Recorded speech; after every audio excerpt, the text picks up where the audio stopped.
Hi guys, this is Mario Kart. This is like the sixth segment. Sorry, this is actually kind of a third lead on from the fourth segment. The last video I kind of cut off. Basically, I was just texture baking, creating new textures to segment our model to get more quality and to also reduce the polygon load on each layer. So this is important, but once you get a feel for things, you don't have to be so finicky, I guess. I'm really finicky because I'm just a really finicky person. Anyway, what we did last video was I created a new UV set. So this is the original leg that we chopped off. I can show you the UVs. There's the UVs there, and here's the old texture map. And like I said, this is a big texture map, but we're confined to use a small map because we can't enlarge these. So the largest map we can use is like a 128 times 128. This originally was 512 times 512. So if we resize that to 128 times 128, this thing that was the lag is going to be like a really low resolution. And when that happens, your model gets really, really blurry. That may not sound important to you, but for me, the quality drop is it's too immense for me. So what I'm going to do is I'm going to take the UVs and optimize or make use of all the space of the map. Okay, and that way I optimized it, and so I can make this a whole new texture, stick it on a whole different slot, and kind of get more space, kind of more bang for my buck kind of thing. Okay. So I did that. I recreated new UVs for a second model or a clone, and this is it. I can show you the new UVs and how I've kind of optimized space. The whole leg takes up most of the texture, and I have the feet and the shoe at the bottom.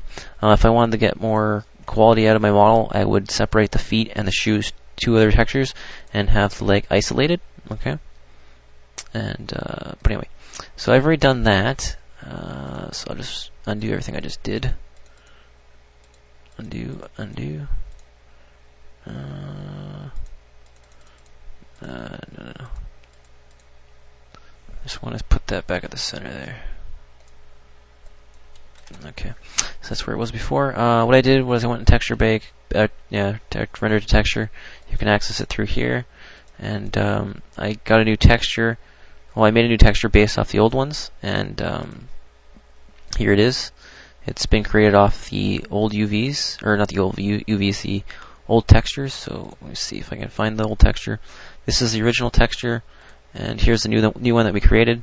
As you can see, it's its own texture now, and that's what we wanted. It means we can use a smaller model on a mesh group, and we can also get more quality for the resolution of our texture that we are kind of limited to with Soul Calibur 2, okay? And just remember that every engine has its own limitations, etc., so you kind of have to compromise with that, okay? Also, if you notice, this thing kind of has some speckle in it. I forget what option changes that. I don't think it's potential, or let's see. Cropped alpha, setup, wire thickness, filter size. Let's take off that and see if it changes anything.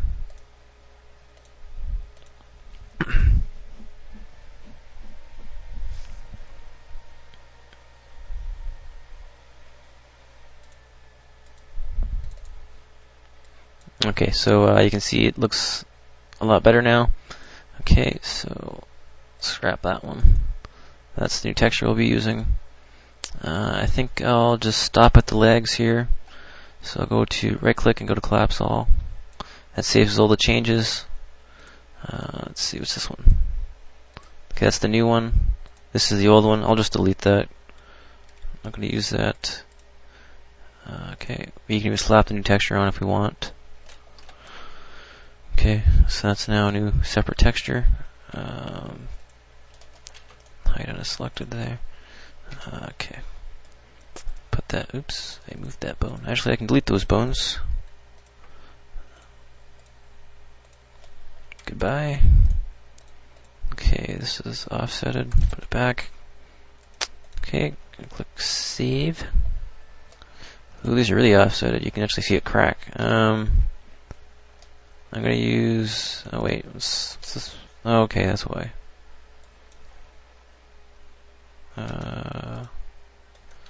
This is the same now? Okay, so that's right. Okay. I'm gonna save my work right now. Okay, so I think our model is pretty much good to go. It has, hopefully it's not 4,000.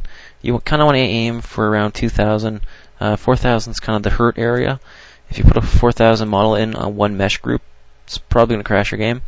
And if you do get a crash in the game, just consider that you might have to go back, split these up some more, and kind of lighten the load for the compiler. Okay, that's just how the engine is. It's not much we can do about it.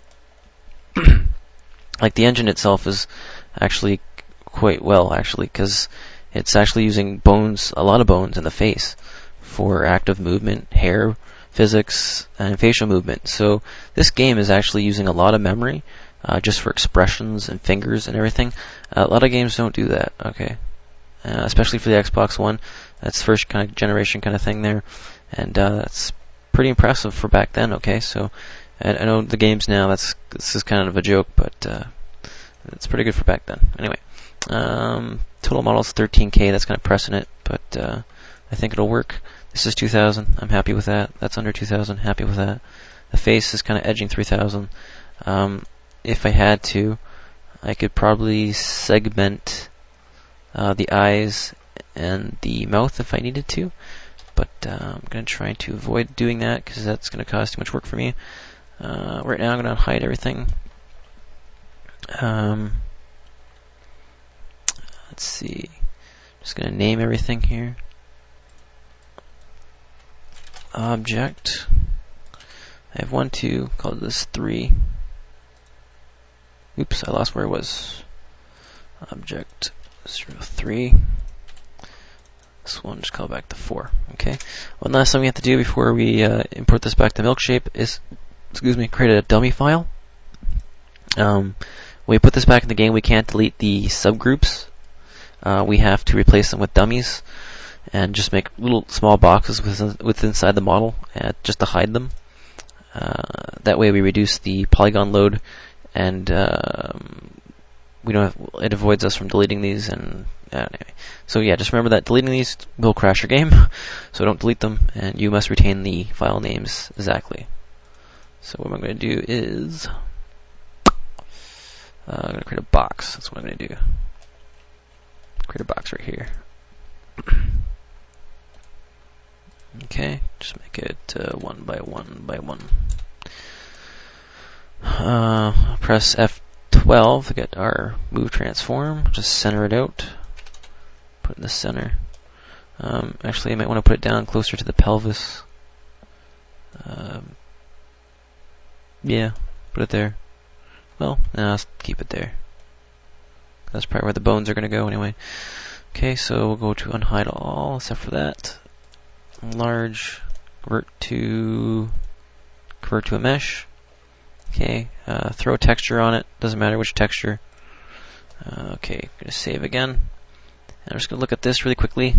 It starts from mesh 0 and goes down 1, 2, 3, 10, 11, 24. Okay, so it goes straight from 0 to 24. Then kind of cuts and goes from 45 to 48. Okay, so we're gonna name this mesh 0. Okay, and what's the clone button? Control V. It doesn't work. Okay, clone. Oh, okay. Doesn't really want to do what I want it to do. Clone. Okay, it's never going to do what I want it to do. Okay, so just call that mesh 0. We'll unhide everything. So we have 5 meshes in here. I'm going to hide these. And the only thing we have left is the original model that we were using as a kind of base or guideline. Okay, we're gonna unhide. We're gonna unfreeze that now. Freeze all. Gonna select everything. Just delete it. Unhide again, and save. Okay. Remember when we imported it was really tiny, so we have to make it tiny again. So again, we're gonna go to Control All.